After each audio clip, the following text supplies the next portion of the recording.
Think about this for a moment. If someone broke into your home tonight, you would reach for your phone, dial 3 digits, and within minutes a trained officer of a national institution would be standing at your door. That reflex feels ancient, like something that has always existed. But for more than 500 years of English history, it simply did not exist, because there was nobody to call. There was no police force, not a small one, none at all. From the Statute of Winchester in 1285 all the way to the summer of 1829, a period of 544 years, the job of catching a criminal in this country belonged to you, not to the state, not to a professional, to you personally, as a private citizen, and to your neighbors, and to whichever unfortunate shopkeeper had been press-ganged into serving as the parish constable that year. And this was not the arrangement of some sleepy medieval village. This was London in 1828, the largest and richest city on earth, a city of roughly 1.5 million people, the financial capital of an empire that stretched from Canada to Calcutta. That city was watched over at night by elderly men with lanterns and wooden rattles, paid a few shillings a week to shout out the hour and hope nothing happened. So the question isn't a curiosity, it's urgent. How did a nation this powerful, this wealthy, this obsessed with order, go 5 centuries without the institution we now consider the foundation of a functioning society? And why did it take until 1829 to change, when the problem had been obvious for 100 years before that? The answer is stranger than most people expect. Britain did not lack a police force by accident. Britain refused one, deliberately and repeatedly, generation after generation. Parliament voted the idea down, committees investigated it, and concluded the country was better off without it. And the reason given was always the same. A police force was a French idea. It meant spies. It meant informers. It meant a government that watched its own people. And an Englishman, they insisted, would rather live with thieves than live under surveillance. That belief was so powerful that it held the line through riots, through murder waves, through a criminal underworld that became genuinely organized, and through one of the most extraordinary criminal careers in British history, a man who ran the entire London underworld and was publicly celebrated as the country's greatest crime fighter at the same time. This is the story of the system that filled the gap, what it actually did to ordinary people, and the specific chain of events that finally broke a 500-year-old principle in a single act of Parliament. So let's go back to the beginning, to the system that England actually used, because it was not nothing. It was something very old, and in its own way very clever. The foundation was laid down formally in 1285, under Edward I, in the Statute of Winchester. It codified practices that were already centuries old, and it rested on a simple and rather brutal principle. Public order was a shared obligation, and if you failed in it, your entire community paid. The most famous element was the hue and cry. If a crime was committed in your parish and you witnessed it, or the alarm was raised, you were legally required to drop what you were doing and join the pursuit. Not encouraged. Required. Men were expected to shout, to raise the alarm, to chase the offender across fields and parish boundaries. And if the men of one village failed to pursue, the responsibility passed to the next. And if the criminal escaped entirely, the community itself could be fined. Think about the incentive structure that creates. Your neighbors had a direct financial interest in you catching the man who robbed you. The statute also required every man between 15 and 60 to keep arms appropriate to his station, and it established the Watch, a rota of townsmen who took turns guarding the gates of walled towns between sunset and sunrise, arresting strangers and holding them until morning. Alongside this sat the office of the parish constable, and this is the part that surprises people most. The constable was not a policeman. He was not paid and he was not trained. He was an ordinary man, a butcher or a carpenter or a farmer, selected by the parish to serve for 1 year, unpaid, on top of his actual job. He had real legal powers. He could arrest, hold a suspect, summon the hue and cry. But he was an amateur doing a hated job, and the record is completely clear on how people felt about it. It was a burden to be escaped. Wealthier men simply paid a substitute to serve in their place, which meant the office drifted steadily downward into the hands of men who needed the money and often had neither the strength nor the standing to enforce anything. The night watch decayed in exactly the same way. The watchmen who patrolled London streets became known as Charlies, a nickname usually traced back to the reorganization of the watch under Charles II in the 1660s. Their equipment was a lantern, a staff, and a wooden rattle. Their duty was to walk a beat, call out the hour and the weather, and keep an eye on things. The pay was poor enough that the job attracted the old and the infirm, and the watch boxes they sheltered in became a standing joke, tipped over by young gentlemen with the watchmen still inside. That was nighttime policing in the capital of the world. But here's the part that really changes how you understand this period, and almost nobody knows it. There was no public prosecutor either. If you were robbed in 18th century England, the state did not investigate on your behalf, and did not take the criminal to court on your behalf. You did. The victim identified the suspect, gathered the evidence, obtained the warrant from a magistrate, paid the fees, and presented the case at trial. Justice was a private service you funded yourself, which meant it was rationed by wealth in the most direct way imaginable. A merchant who lost 50 pounds of stock could afford to pursue the thief. A laborer who lost his tools could not. The cost of prosecuting could easily exceed the value of what had been stolen, so an enormous amount of crime was simply absorbed, unreported and unanswered. People noticed this, and they organized. From the 18th century onward, groups of shopkeepers, farmers and tradesmen formed prosecution associations, subscription societies where members paid an annual fee into a common fund, and if a member was robbed, the association paid the legal costs of chasing and prosecuting the offender.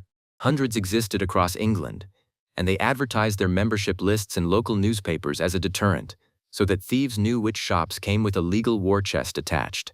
Private insurance against crime, in a country where the public alternative did not exist. So if the state was not detecting crime and was not prosecuting crime, what was it doing? The only thing left, making the punishment so severe that in theory nobody would risk it. This is the system that became known as the Bloody Code. Over the 18th century Parliament kept adding capital offenses to the statute book, until by the early 19th century there were well over 200 crimes for which a person could be sentenced to death. Not murder and treason alone.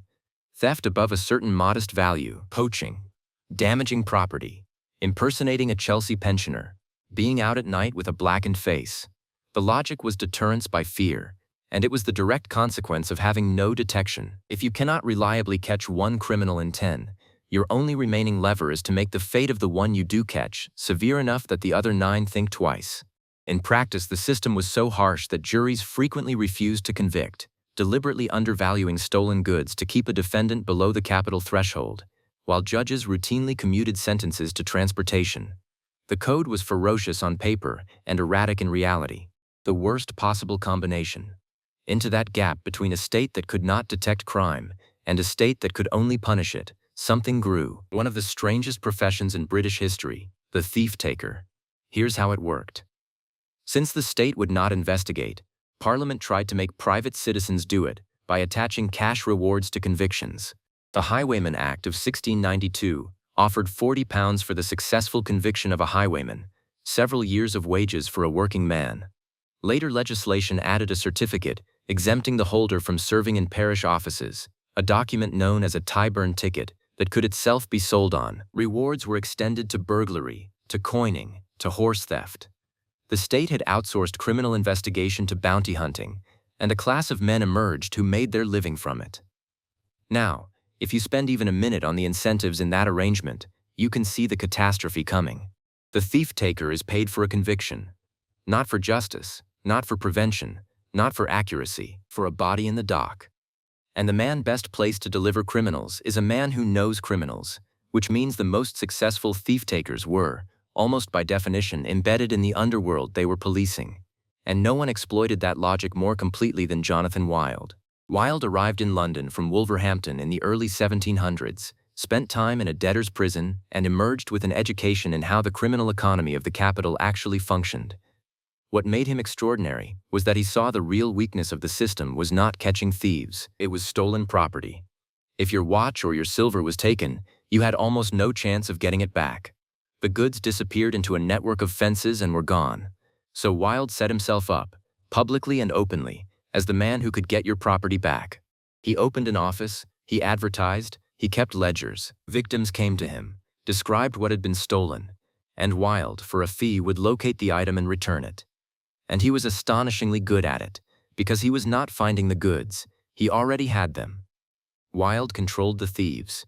He organized gangs, directed what they should target, took possession of what they stole, and then sold it back to the original owners at a price, presenting himself as the honest broker who had tracked it down. He was running both ends of the transaction and taking a cut from each, And the second half of the operation was darker still. Any thief who refused to work under him, or who tried to sell independently, or who became a liability, Wilde simply turned in, collecting the reward money, the public credit, and the elimination of a competitor in a single move. He kept records of who owed him what and who could be sacrificed when.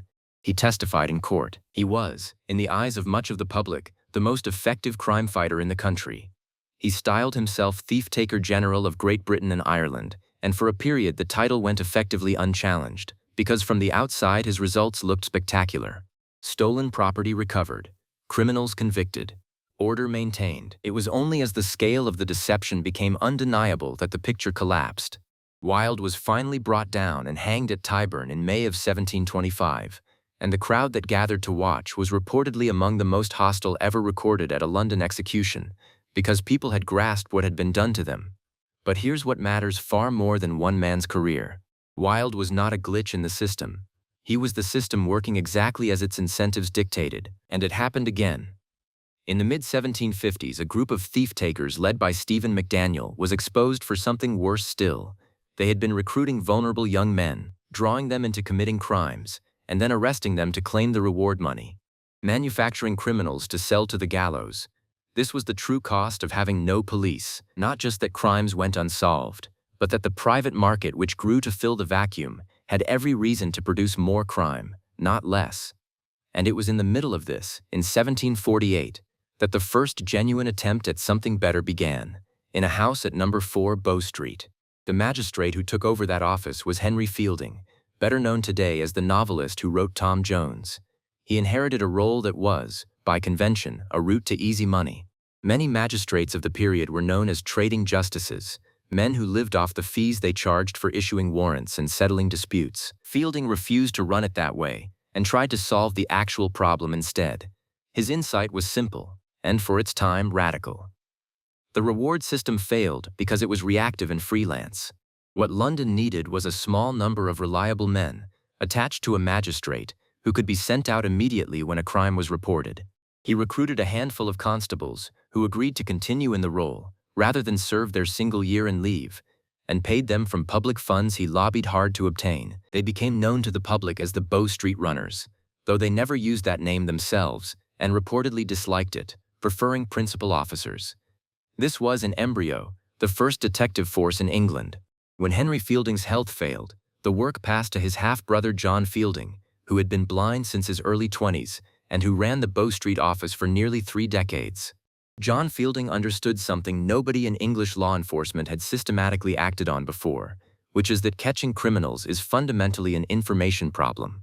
He built a register of known offenders. He created a system for circulating descriptions of suspects and stolen goods, using newspaper advertisements and later a dedicated publication, so that a robbery in one part of the country could be matched against a suspect detained in another.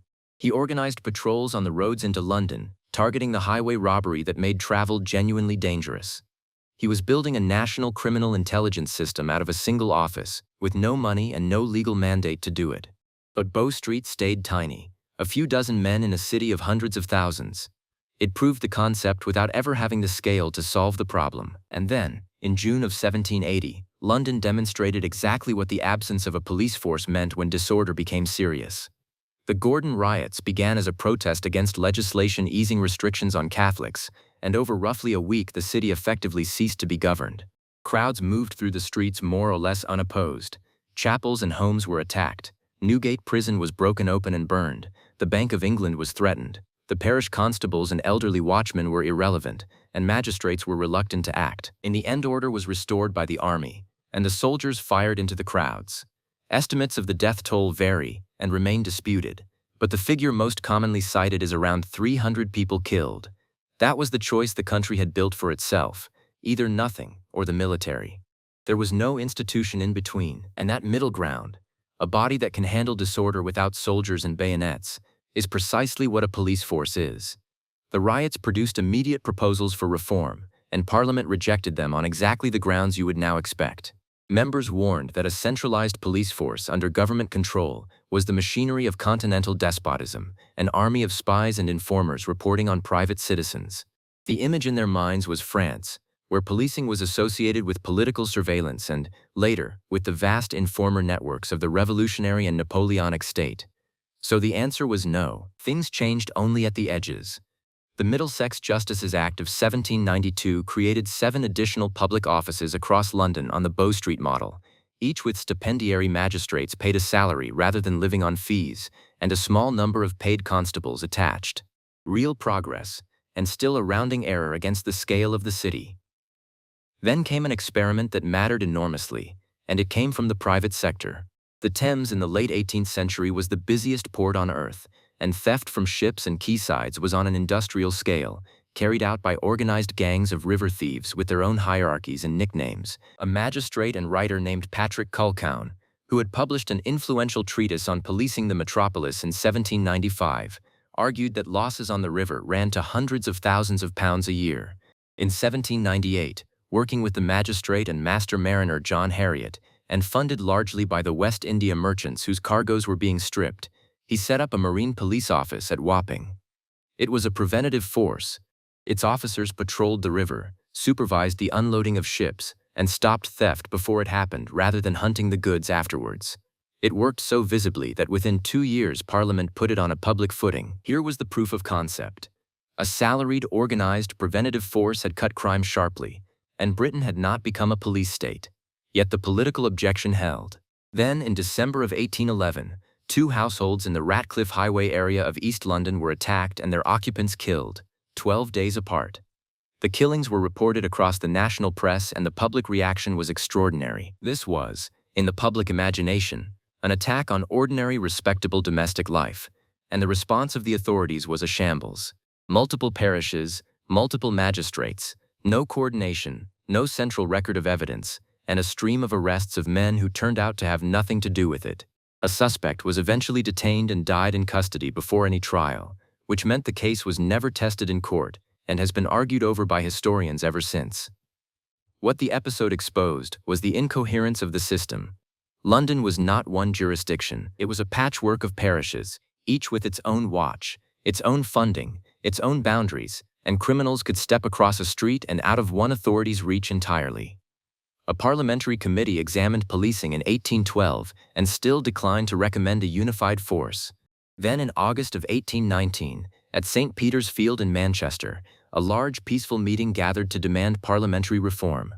Local magistrates ordered the arrest of the speakers and sent mounted yeomanry into a dense crowd of tens of thousands to do it. According to the most detailed modern research on the casualties, 18 people died and hundreds more were injured. It became known as Peterloo, a bitter play on Waterloo.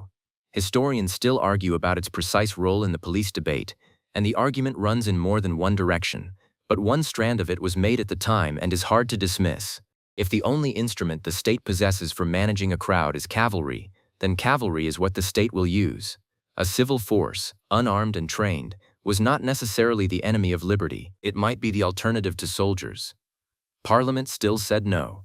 Select committees in 1816, 1818 and again in 1822 examined the question, and the 1822 committee produced the argument in its most famous form, concluding that the sacrifice of liberty required by an effective police system was too high a price to pay for its benefits. Read that again, because it is the entire 500 years in one sentence. It was not that the country could not build a police force, it was that a great many people in it genuinely believed it should not. So what changed? What changed, more than anything, was one politician's method. Robert Peel became Home Secretary in 1822, having already run Ireland's administration and seen a very different, far more militarized model of policing at close range. Peel understood that he could not win the argument head-on, because it had been lost repeatedly for a century, so he spent years dismantling the objections one at a time. First, he attacked the Bloody Code. Between 1823 and 1827, through a series of measures, Peel consolidated a chaotic mass of criminal statutes and removed the death penalty from a very large number of offenses. This was not a side project. It was structurally essential. As long as the punishment for minor theft was potentially death, juries would keep refusing to convict, and the whole system would stay unpredictable. A moderate, consistent penalty is what makes certainty of detection valuable, and certainty of detection is exactly what a police force provides. He also reformed prison administration through the Goals Act of 1823, requiring inspection and the payment of gaolers by salary rather than by fees extracted from prisoners. Then, in 1828, he chaired a new select committee on policing in the metropolis, and this time the recommendation came back in favor. In 1829 he brought his bill to Parliament, and he was careful about what he asked for. He excluded the City of London entirely, the ancient square mile with its own jealously guarded government, removing his most powerful potential opponents from the fight. The Metropolitan Police Act received royal assent in June of 1829, and on the evening of the 29th of September, fewer than 1,000 men walked out onto the streets of London as the first professional, salaried, uniformed police force in the capital's history. And the details of how they were designed are the most revealing part of the whole story, because every one of them was a direct answer to 5 centuries of objection. They wore blue, deliberately and insistently, because red was the color of the British Army, and the entire point was that these men were not soldiers. Tailcoat and reinforced top hat, ordinary civilian dress of the period, a wooden truncheon and a rattle, and no firearms. And every officer wore a number on his collar, visible at all times, so that any member of the public who wished to complain about an officer's conduct could identify exactly which officer it was. Think about how radical that is. The force was built from its first day to be identifiable and accountable to the people it policed, because the fear it had to overcome was the fear of the anonymous agent of the state. The 2 men appointed to run it were chosen with the same care. One was Charles Rowan, a former army officer with a strong record in discipline and organization. The other was Richard Mayne, a barrister in his early 30s, there to ensure the force operated within the law. Soldier and lawyer, side by side, neither able to act without the other. Their headquarters was a building at 4 Whitehall Place, whose rear entrance opened onto a small street called Great Scotland Yard, and the public began referring to the force by the address at its back door. The name outlived the building and became the most famous name in policing anywhere in the world. The doctrine mattered most of all. The principles associated with the new force, often called the Peelian principles, are traditionally attributed to Peel himself, though historians have shown the familiar 9-point list appears to have been formulated later, and the attribution is disputed. What is not disputed is the philosophy Rowan and Mayne set out in their instructions to the first constables. The primary object of the force was the prevention of crime, not its punishment. An officer's success was measured by the absence of crime on his beat, not by the number of arrests he made, and the police held their powers with the consent of the public, drawing authority from the community rather than over it. That idea produced the phrase that still defines British policing, that the police are the public, and the public are the police. It was not decoration. It was the political price of getting the institution through Parliament at all. Now, none of that meant the new force was welcomed. It absolutely was not. The early Metropolitan Police were called Blue Devils and Raw Lobsters, and Peel's Bloody Gang. They were jeered at, obstructed, driven off beats and physically attacked, and some newspapers campaigned against them relentlessly. The job itself was punishing. Constables were paid around 3 shillings a day, about a guinea a week, a wage deliberately set low enough that the force would be filled by working men rather than gentlemen, precisely so that it could not be portrayed as a genteel apparatus set above the population. They worked long shifts on foot, were forbidden to vote, and were dismissed instantly for drunkenness. It is commonly reported that of the first several thousand men recruited, only a small fraction were still serving a few years later, and the hostility turned deadly quickly. In June of 1830, a constable named Joseph Grantham intervened in a street disturbance in Somers Town and was killed, the first officer of the force to die on duty, and the inquest jury returned a verdict of justifiable homicide. 3 years later, at a political meeting in Coldbath Fields, a constable named Robert Cully was fatally stabbed as the crowd was dispersed, and again a jury returned a verdict of justifiable homicide, a public rebuke that was celebrated in parts of London at the time. That is how contested this institution was in its opening years. Juries were declining to treat the killing of a police officer as a crime, and yet it survived, and then it spread, because the practical results became difficult to argue with. Street robbery and burglary in the police districts declined noticeably, and residents in surrounding areas that had initially objected began petitioning to be brought inside the boundary. In 1839, the Metropolitan Police District was significantly extended, and the Bow Street runners, having been the model for everything that followed, were formally wound up. The same year, the County Police Act allowed magistrates in the counties to establish paid forces of their own, though it left the decision voluntary, and many counties declined. It took until 1856, and the County and Borough Police Act, for Parliament to make properly organised forces compulsory across England and Wales, backed by a national inspectorate and a Treasury grant tied to a satisfactory report. That is the moment the country as a whole is genuinely policed. And here it is worth being precise, because the honest version is more interesting than the simple one. Scotland got there first in an important sense. Glasgow obtained an Act of Parliament in 1800 establishing a force with paid officers, nearly 3 decades before London, and other Scottish burghs followed under their own local acts. What 1829 changed was not that a police force had never been conceived of anywhere in Britain. It was that London built one at scale, with a doctrine and a design that could be copied, and Parliament then imposed the model on an entire nation. A small detective branch of 8 officers was formed at Scotland Yard in 1842, against considerable public anxiety about plainclothes officers, the old fear of the spy resurfacing in a new form. That branch became the Criminal Investigation Department in 1878. Now think about what all of this means for the country you actually live in. British policing still carries the fingerprints of that argument in almost every visible feature. It is not a single national force under a government minister. In England and Wales, it remains divided among dozens of separate territorial forces answerable to local governance, which exists because centralized power was the precise thing the 18th century refused to accept. Scotland's forces were merged into a single national service in 2013, itself the subject of intense argument about the same concerns. Officers on ordinary duty are still overwhelmingly unarmed, descending directly from the decision to dress the first constables as civilians rather than soldiers. And policing by consent is still the formal description of the relationship, still cited in Home Office guidance, still argued over every time trust between the police and a community breaks down. That is the question worth sitting with. The men who blocked a police force for 500 years were not being foolish. They were making a trade. They accepted a certain amount of crime, and a system in which justice was rationed by wealth, in exchange for a state that could not watch them. Peel's achievement was to design an institution that appeared to escape the trade altogether, unarmed, numbered, local, accountable, drawing its authority from the people it policed rather than from the government that funded it. Whether that bargain has held, whether the consent in policing by consent is still genuinely asked for and genuinely given, is not a historical question.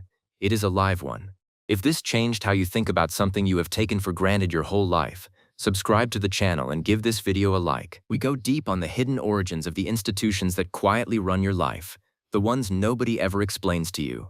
And there is another story coming that pulls on this exact thread from a completely different direction. Thanks for watching, and I will see you in the next one.